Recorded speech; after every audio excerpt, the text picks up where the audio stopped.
আমরা গড়ে তুলব। এদেশের মানুষ অর্থনীতি, রাজনীতি, সাংস্কৃতিক মুক্তি পাবে।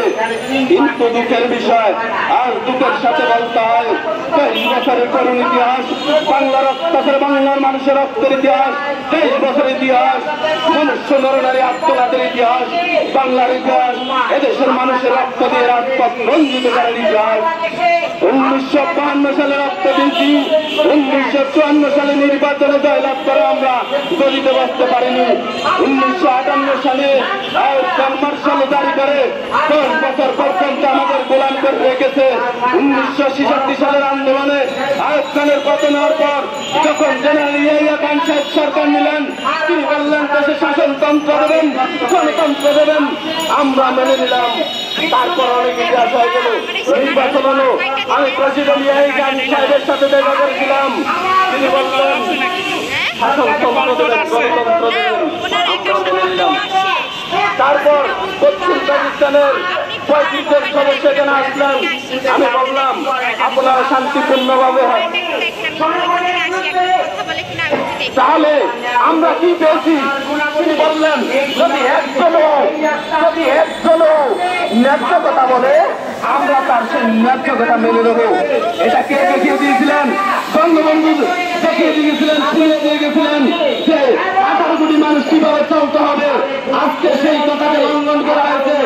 একজন যদি রাজপথে ন্যায় কথা বলে তার ন্যায় কথাকে মেনে নেবেন। আপনারা 300 জন সংসদ সদস্য, আপনাদেরকে ছোট করবো না, আপনারা মহান। গতবার সংসদে আলোচনা করা হয়েছে দেশের সরকারি চাকরিজীবীদের আমাদের বেতন বৃদ্ধি করা হোক, আমরা মেনে নেব। কিন্তু যার চাকরি নাই তাকে কি করলেন আপনি?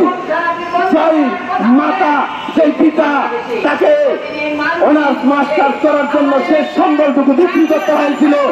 সেই পরিবারগুলিকে তো আপনারা পথে বসিয়ে দিয়েছেন। জীবনে কত সাধনার ফল, একটি সার্টিফিকেট অর্জন করে পঞ্চম গণবিজ্ঞপ্তিতে আমরা কেন সুযোগ পাইনি? 2020 সালের অ্যাপ্লিকেশন, আজকে 2024 সালে আপনারা আমাদেরকে সুযোগ থেকে বঞ্চিত করেছেন 2-1টি আমলার ভুলের জন্য। কেন এটা প্রধানমন্ত্রীকে খেসারত দিতে হবে? আপনি মহান, আপনি সারা পৃথিবীর মডেল, বাংলাদেশের রোল মডেল। বাংলাদেশ কিভাবে মাথা উঁচু করে দাঁড়িয়েছে বিশ্বের বুকে, আপনাকে সারা পৃথিবীতে প্রশংসা করে। আর কিছু সরকারি আমলার জন্য আপনার ভাবমূর্তি ক্ষুণ্ণ হবে, আমরা এটা চাই না। আমি সংসদে দাঁড়িয়ে কিছু মাননীয় মন্ত্রীর কাছে, মন্ত্রীরা বলেন যে এটা কি হচ্ছে, প্রেস ক্লাবের সামনে কি হচ্ছে, দেশের ভাবমূর্তি ক্ষুণ্ণ হচ্ছে। আজকে শিক্ষক যারা দেশের কান্ডারি, যারা জাতিকে সামনের দিকে এগিয়ে নিয়ে যাবে, সেই জাতির এত দুর্দশা আমরা কখনো বরদাস্ত করবো না, আমরা কখনোই মেনে নেব না। গণতন্ত্রের মানুষের না প্রধানমন্ত্রী শেখ হাসিনার কাছে আমাদের একটাই দাবি, আপনি ঘটনাটা দেখেন,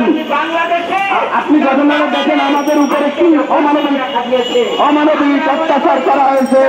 আমাদেরকে এনটিআরসি পঞ্চম গণবিজ্ঞপ্তিতে সুযোগ দেওয়া হয় নাই।